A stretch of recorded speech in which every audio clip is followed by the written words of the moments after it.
You wear a lot of hats in a startup. Every day is a little bit different. You have to manage the finances, you have to raise the funds, you have to create the infrastructure of the business so people have benefits and get employed and salaries, and then you have to build the market opportunity. To me, that was all very invigorating because you get to touch a lot of different areas, building a brand, building the look, the pricing, the feel, the functionality, problem that it's solving. It's so exciting. It's very stressful too. An entrepreneur is not as glamorous as some people might think, but I had some great colleagues that joined me on the journey. I've now tucked all of that into my portfolio and am drawing upon it as I work with businesses on basically doing a similar thing, pulling data off of people. It's Moneyball for business. In a corporate world where all employees have great leaders with no egos that create fun cultures where people can do their best work, the employees and companies thrive while doing great things for the customers, themselves, and each other. Well, we know that rarely happens. I'm Jeff Palacio. I have been a leader for over 40 years for every t-shirt size company, from small 16 employees to extra large over 1 million. Please join me while I interview outstanding leaders that will share stories of great leadership and not so great. It will help you become a better leader while poking fun at all the crazy shit that happens in corporate America. Welcome to the Corporate Couch. This is part 2 of Jeff's interview with Terri Foudray. You'll want to listen to part 1, but for now, let's listen as Terri concludes her discussion on the work she was doing with IoT and continues talking with Jeff about the work she's doing today. How did you partner with Perry Lee? How did that relationship form?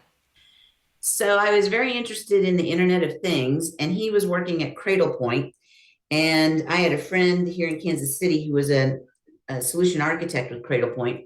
And this IoT trade show was going on in Florida. And my friend said, our executive team is going to be in Florida at this trade show. If you go to it, I'll arrange it for you to meet these folks. So I went down to the trade show. It was really weird. There was a lobby. Most people were in breakout sessions, and there was one person standing in this lobby area. And I walked up to him and I said, "Hi, I'm Terri." And he said, "Well, I'm Perry Lee." And he was somebody I was supposed to meet, but I was going to run into him anyway. And we went to dinner that night, and he said, "My book is being published today." And I said, "What's your book?" And he said, "IoT and Edge Computing for Architects." So software architects.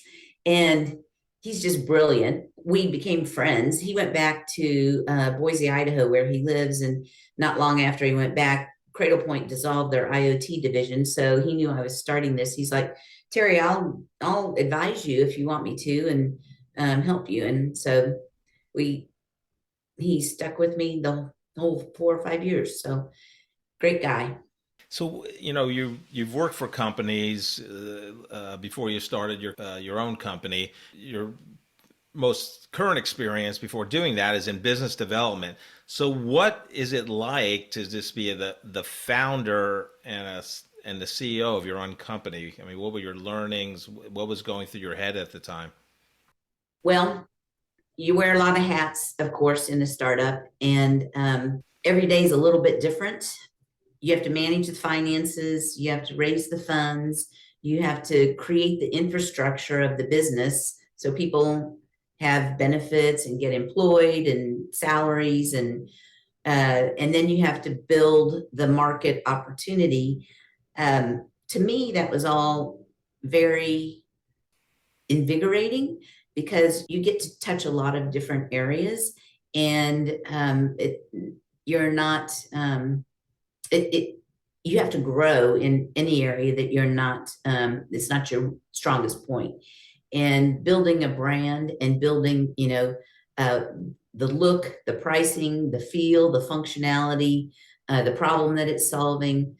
It's so exciting. It's very stressful too. I'll say that, it's, as everybody says, being an entrepreneur is not as glamorous as some people might think. It's, you're working a lot, And but I had some great colleagues that joined me on the journey, and I enjoyed working with them. And we looked like we were going to be very successful. As a matter of fact, I was in the pipeline program in Kansas City, and one of the MIT professors, we just had an event the other night, and he said to me, "You're the one that I thought was going to make it. You're the one that I thought was going to, kill it." And I did too. But one very astute M&A guy out of California said to me, "Terri, there are no failures, there are just learnings."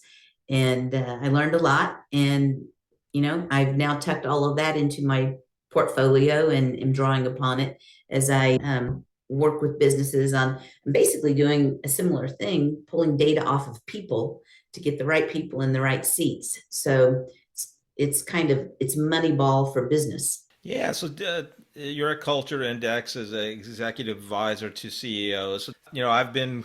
I think I went through your helping you on the Culture Index by submitting my own profile. I've been Colby, Strengths Finders, what else?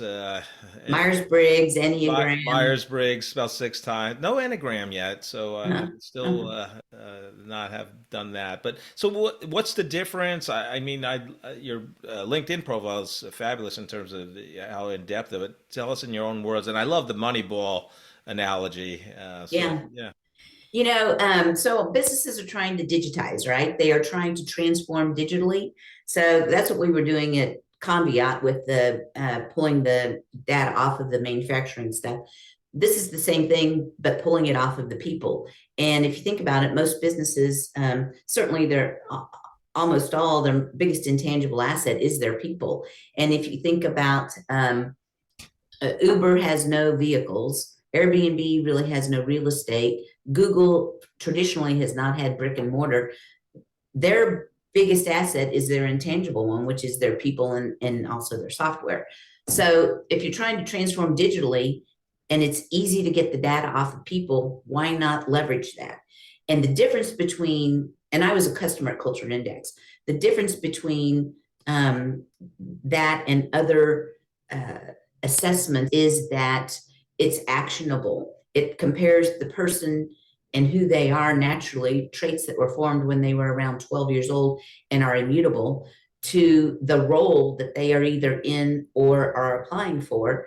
And you can see if there's a fit or if there is potentially a misfit. And if there's a misfit, that person's probably stressed and would like to find a better fit. So it's really a way to identify leaders, understand how to motivate people, understand how they like to learn and train, and what kind of environment they like to work in.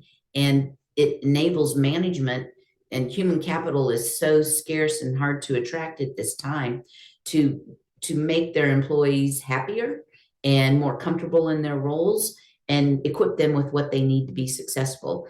And if you get the right people on the bus and get them in the right seats, that correlates directly to revenue and performance improvement.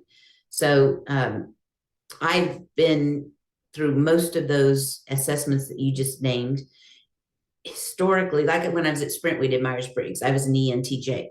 That didn't change the way my boss interacted with me. It didn't change anything about what I was doing. This is a tool, it's a solution that enables executives to act to improve effectiveness and alignment. I'm an ESTJ, by the way. Are you?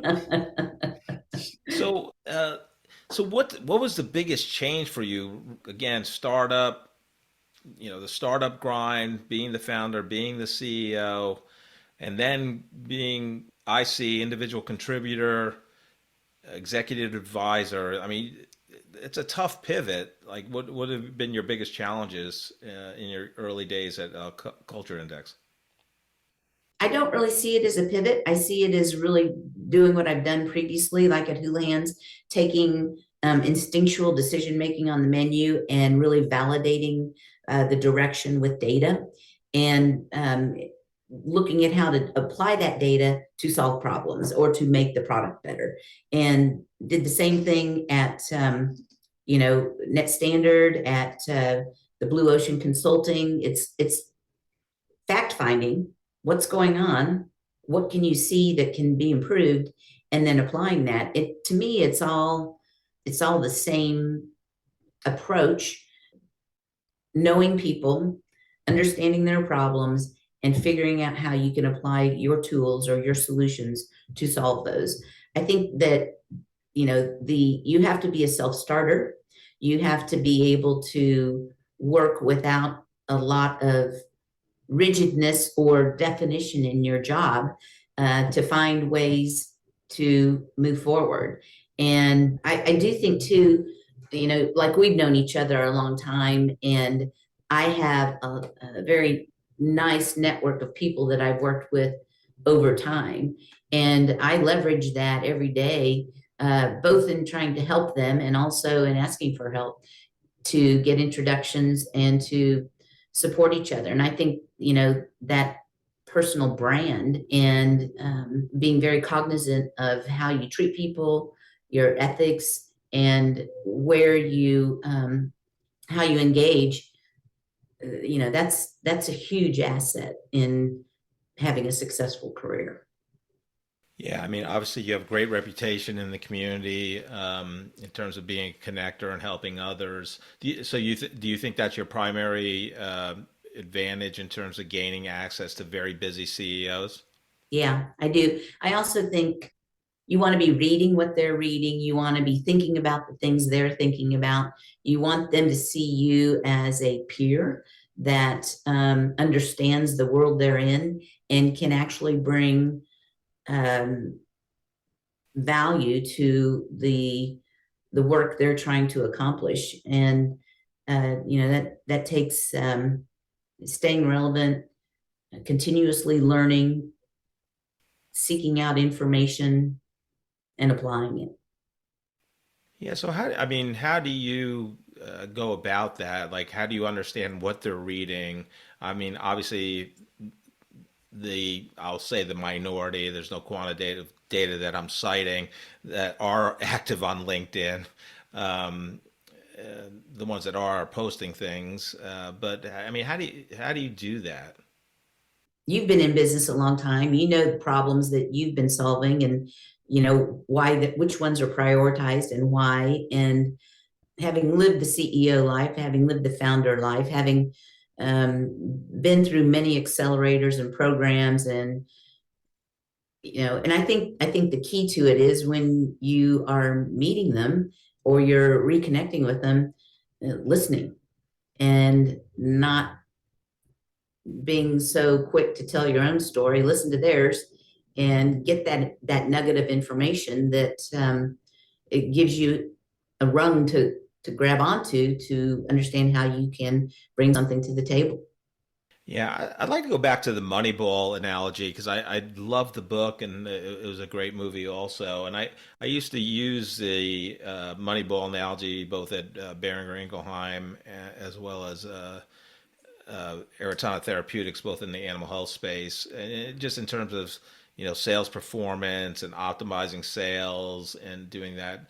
So to me, Moneyball was around the edges, right? So once you bat 300, you're going to get paid a lot more than than somebody that bats 298. But essentially, your stats are just about similar. It's like a 1 carat diamond versus a 0.95. A 0.95 is going to be a lot less expensive. And so I just would like to hear from your analogy of the Moneyball. How does that apply in the culture index space? Well, in Moneyball, as you know, they looked at probabilities. How probable was this person going to get on base, whether that be a walk or a hit? And then how probable was it that they were going to make it all the way around? And you use that talent in different scenarios where that the probability of this person delivering the goods is higher than this other person. And that's the same thing with individuals. If you consider the fact that everybody can modify their traits for a period of time, but not ongoing, constantly, because it's exhausting. It causes stress. And if you're an introvert, you're not very social, you can walk in a room and, do that for maybe 20 minutes, an hour, but then you're going to want to go recharge. And if you can look at the traits of that person and how they align with the role and create more alignment, the probability of them being successful and improving performance is highly increased. If you have a team that's doing sales and you've got one person who is delivering $2 million a year and 1 million to the bottom line, and you've got somebody else on the team who is delivering $500,000 a year and 250 to the bottom line, wouldn't you rather have 6 more of the one who's top performer? That's $12 million top line revenue, and repurpose the person who maybe isn't a good fit, put them into inside sales or some other role. But you can dramatically change the results of a business by aligning. It's good to great, just get the right people in the right roles. And there are macro thinkers, there are micro thinkers, there are strategic thinkers, there are tactical thinkers, and people have certain things they like to do that they're comfortable with.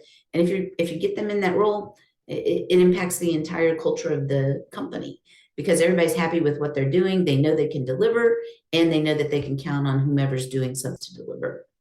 Yeah, I'm a big believer in assessments. I just think, and you said it earlier, it's like if you don't use it, it doesn't help you.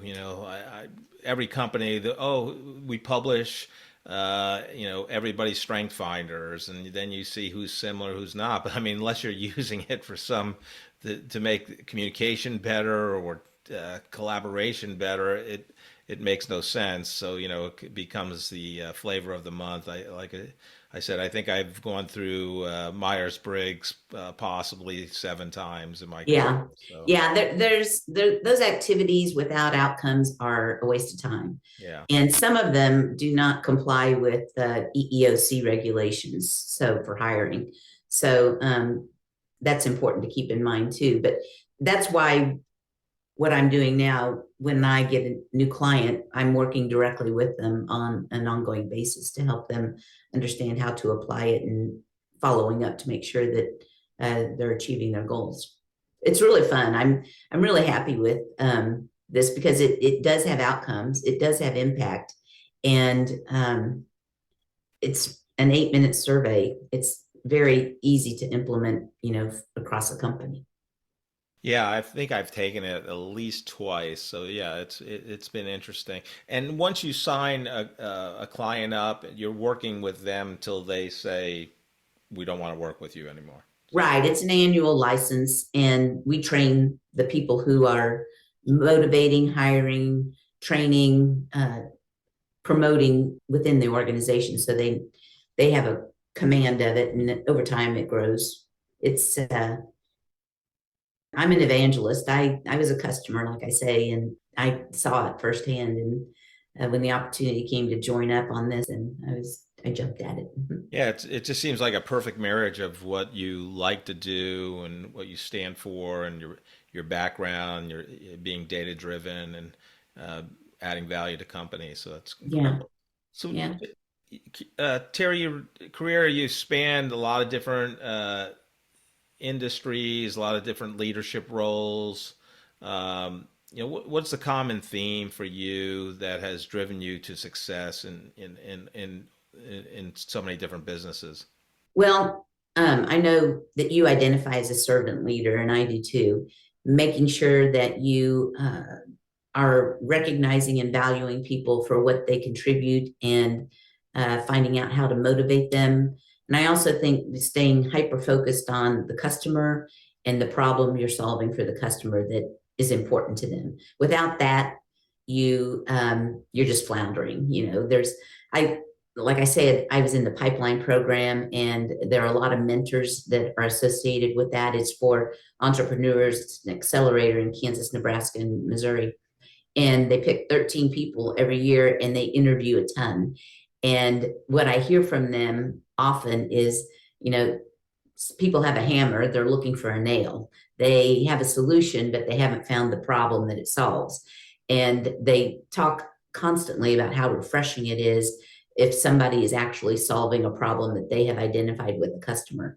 And I think that, that's the critical part of it. You got to stay close to the customer and what they're looking for, and it changes. So you got to not do it once, but do it all the time.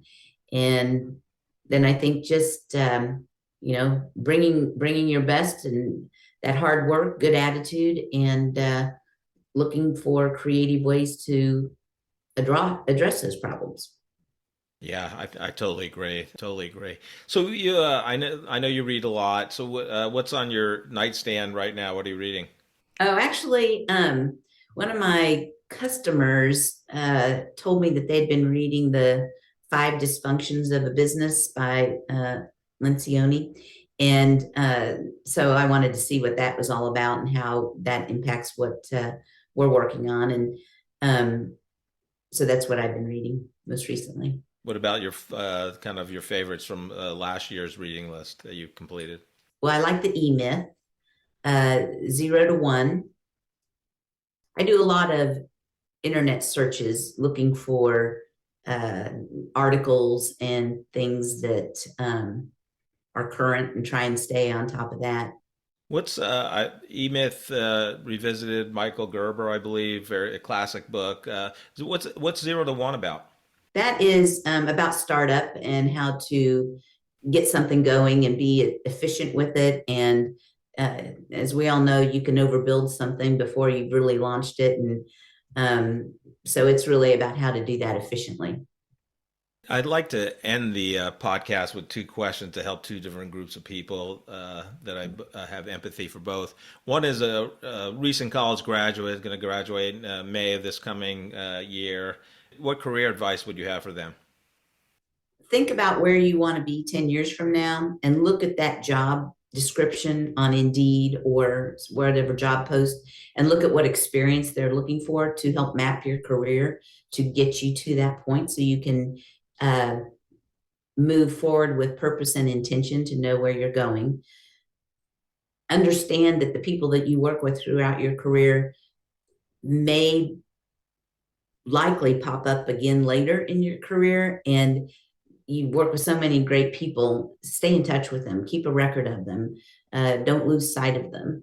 Because I hired a young man out of college back at Houlihan's Restaurant Group, and he is now in Atlanta, and we still stay in touch and look for opportunities for each other professionally. So those resources have value in many different areas, even when you least expect it. And make sure that you're working for somebody you learn from. If you find yourself in a position with a bad boss, get out of it, go somewhere else, because those people above you really impact how you grow and where you thrive. Yeah, I love the advice, and I have not heard it before, and I ask a lot of people this. So you're saying, I'm 22, 23, 21, whatever year age I'm graduating. You're saying look for somebody with 10 years experience, that job description, and see what that takes. Yeah. And start having a goal in mind of what do I need to not only start as a junior marketing manager or a staff assistant at an ad agency, but what do I need to do professionally, learning wise, to get where I want to be in 10 years? Right. Because let's say 10 years from now, you're looking for a job and you see a job and you look at what the qualifications that they're seeking and you don't have those. You could have intentionally gained those in the meantime. By looking at those postings, you can see, what are the boxes I need to check to get to the next level. The other group I'd love to help is, you're newly promoted to a manager. You now have direct reports. You're leading a team for the first time. Looking back on your career and your early leadership positions, what advice would you have them to help them improve? The hardest thing to do in business is be a good communicator. And that's the one problem that every single company has.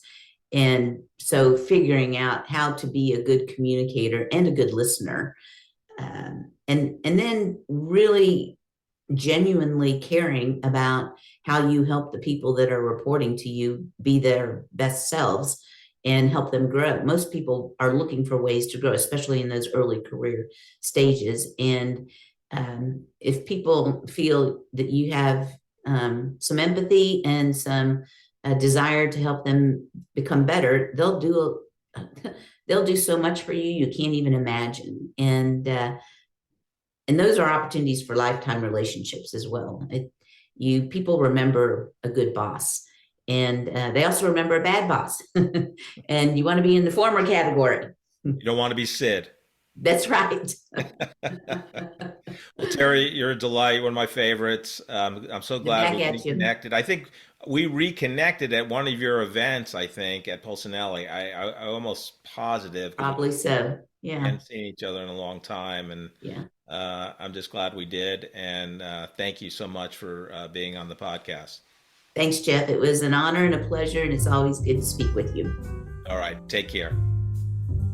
What a great episode with Terri. What I loved about it is how being an entrepreneur is not glamorous. You're doing everything, raising the money. People have this idea about, the Silicon Valley entrepreneurs and all the success they have, but it's a grind. And I know Terri personally, and I know the grind she went through. So it was just incredible. But she's so smart. I mean, very strategic. I love how she makes it simple for people in terms of understanding what she's doing, her current job at Culture Index, the Moneyball for business and people and culture and talent management, getting people on the right bus. When she had her own company, it was the fit bark for the manufacturing process. Joe, what did you take away? I know it's probably going to be something about tech and probably IoT. You know me too well, don't you? Yeah. The IoT, Internet of Things, is the thing that I thought was just amazing that she went into that. It's something that I'm interested in, and I wish I could get more into it. But when she was talking about that, it was interesting to note that IoT is where everybody is going right now. It is both wide open and crowded at the same time. It's like that old Yogi Berra quote when he was talking about a certain restaurant. And he said, it's too crowded. Nobody goes there anymore. Exactly. That's exactly what IoT is right now. It almost reminds me of the early days of the internet, kind of the late 90s. Oh, yeah. Yeah. And I was in the middle of all of that. Yeah. I was making my own web page for myself because everybody else was. And I wanted to be the first to do it. But it was hard to do because everybody was the first to do it, So I just thought that whole thing was interesting, and then ultimately I think that's why she wasn't as successful as she'd hoped that she would be, because there was just an incredible amount of competition out there. But it's still it's this paradox. There's a lot of competition, but there's still plenty of things to be done. There are things now that can be done with IoT that people haven't even thought of before. Oh, yeah, 100%. Like putting an RFID on a bottle of aspirin in the grocery store and following it as it goes out of the grocery store. Maybe that's an absurd example, but little things like that. There are things that will happen in the IoT space in the next couple of years that people literally have not even considered right now. And I think 100%. That's a fascinating topic. Joe, based on Terry's conversation, what leadership advice do you want to impart on our listeners? we can go right back to Yogi Berra again, because one time when he was chasing a pop fly and he lost it in the sun and let it get by him, and he had to explain that to the reporters after the game. And the way he explained it was, he said, well, it gets late awfully early around here. Thank you so much for listening to this episode of The Corporate Couch. If you enjoy the podcast, I would love for you to take 2 minutes out of your day to rate us 5 stars and write a review. Please join me next week to learn from another great leader sharing their professional journey and insights.